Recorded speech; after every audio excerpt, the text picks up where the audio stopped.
Hello guys, सबैलाई नमस्कार। आज हामी आमा छोरा चाहिँ घर जाँदैछौँ। मेरो घर चाहिँ नुवाकोट ककनी वडा नम्बर 6 केौरनी स्थित अन्तटोक टोलमा हो। अनि आज चाहिँ हामी घर जाँदैछौँ। आमा यहाँको यो पासाङ लामो रोड त यस्तो सरर यस्तो बवाल छ हैन। म चाहिँ पहिला चाहिँ आएको थिएँ अनि अहिले यो पिच भइसकेपछि चाहिँ आएको थिएन कि। अनि यस्तो एकदम राम्रो। अनि यहाँ जुन छ नि यहाँ चाहिँ यस्तो नराम्रो थियो कि बाटो हैन, यस्तो नराम्रो थियो। अहिले त सरर कस्तो राम्रो रहेछ। यहाँ चाहिँ कति दुर्घटना नि कति धेरै भएको थियो क्या पहिला। अनि अहिले चाहिँ यस्तो एकदम राम्रो सरर रहेछ बाटो।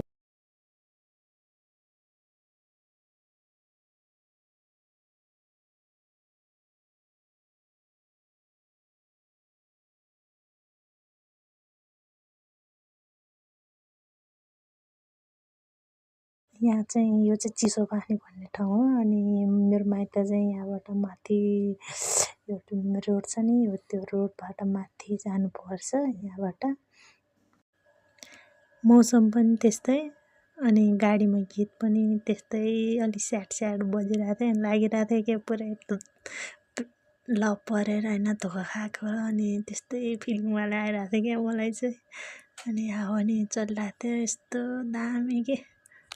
रानीपौवा बजार आधासम्म चाहिँ लगभग पिच भइसकेको रहेछ। अनि त्यसपछि उता चाहिँ पिच भएको छैन रहेछ। बाटो जस्ताको तस्तै हो, जस्तो यस्तै बन्दै छ भनौँ न हैन। अनि पुग्यो यहाँबाट चाहिँ ठ्याक्क मेरो घर देख्छ कि हैन।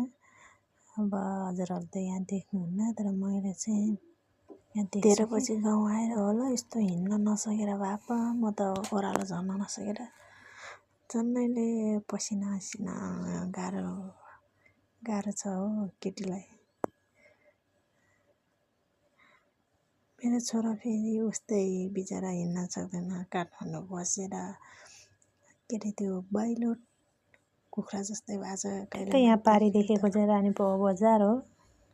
हामी नेपालीहरूको खाजा भनेको चाउचाउ, छिटो पनि राम्रो पनि र मिठो पनि। अनि खाजाको नाममा चाहिँ हामी चाउचाउ खाँदैछौँ हैन। अनि मेरो बच्चाहरू पनि छन् त 4 जना। अनि उहाँ चाहिँ मेरो ससुराबुवा बिरामी हुनुहुन्छ। अनि खाजा बनाएर दिनु पर्यो नि।